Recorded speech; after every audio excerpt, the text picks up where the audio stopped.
Hello friends and welcome to another Bluebird Art Studios video. My name is Miss Emma and today we're going to be making a watercolor lion. For this project you're going to need a pencil, a Sharpie, a watercolor brush, some watercolor paper, a palette, and some water. Let's get started. Alright, now our first step for today's project will be taking our pencil and marking out where the head of our lion is going to go. I'm going to start with a short line about halfway down the paper that will make into a triangle. From here, I'm going to make 2 circles on either side of it.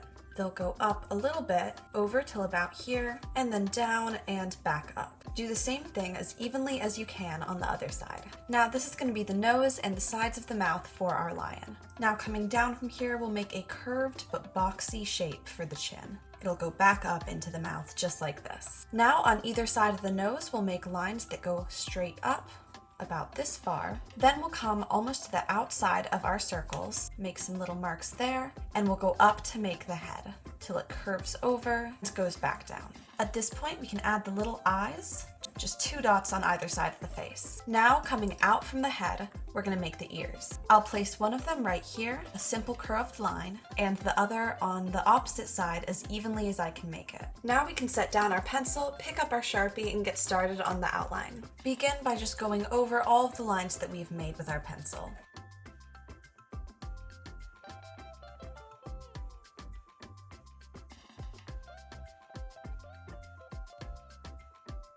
Now we can pick up our eraser and make sure that there's no pencil lines showing through. Switching back to our Sharpie, we're going to make some dots in these circles right here. After we've done these dots, we're going to make some raindrop-like shapes moving outwards from the center of our page. So imagine that the nose is the center of the page and all the lines that we make are going to go out from that area. So I'm using my Sharpie to make a little loop and then a line to pull it outward. For the first few, I'm just doing a few general ones to make sure that I know which direction I'm going. Then we'll add a bunch more all throughout the outside and background of our paper here.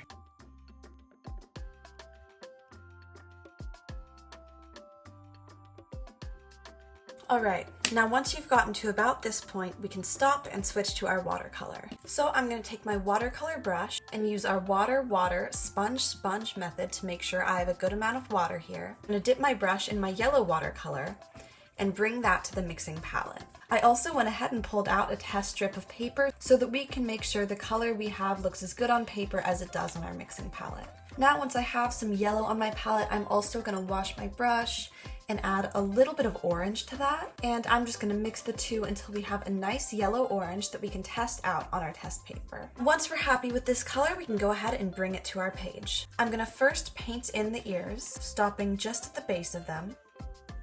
And I'll continue on using this color to paint in the face as well. I'll start with the main shape at the top and then make sure to also get the chin. Now, while we have this color out, we can go ahead and start painting our rainbow. The mane of the lion, or the background, is going to be a rainbow that changes colors as it goes around.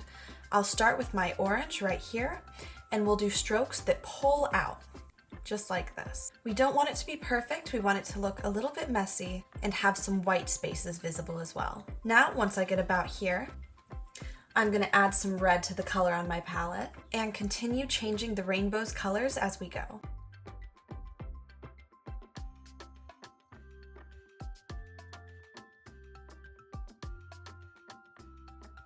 Then I'll use an unmixed red and find a new area on my palette for that, and then begin adding in touches of purple,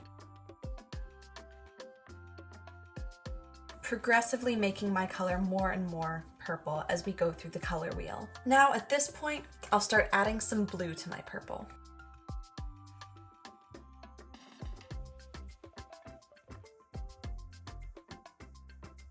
Now, finding a new place on my mixing palette, I'll slowly add in some green to the blue and continue on with the teal color.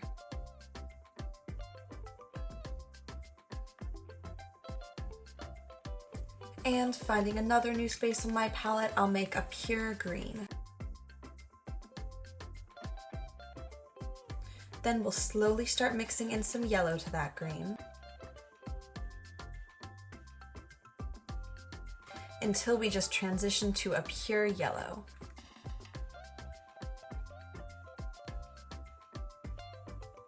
And once we have met our yellow back at the top, we have finished our color wheel along with our project for today. Thank you for watching, creative friends. Don't forget to like and subscribe. I hope you've enjoyed painting this masterpiece with me today. We'd love to see what you've created, so feel free to share your art with us. I'll see you next time, and stay artsy.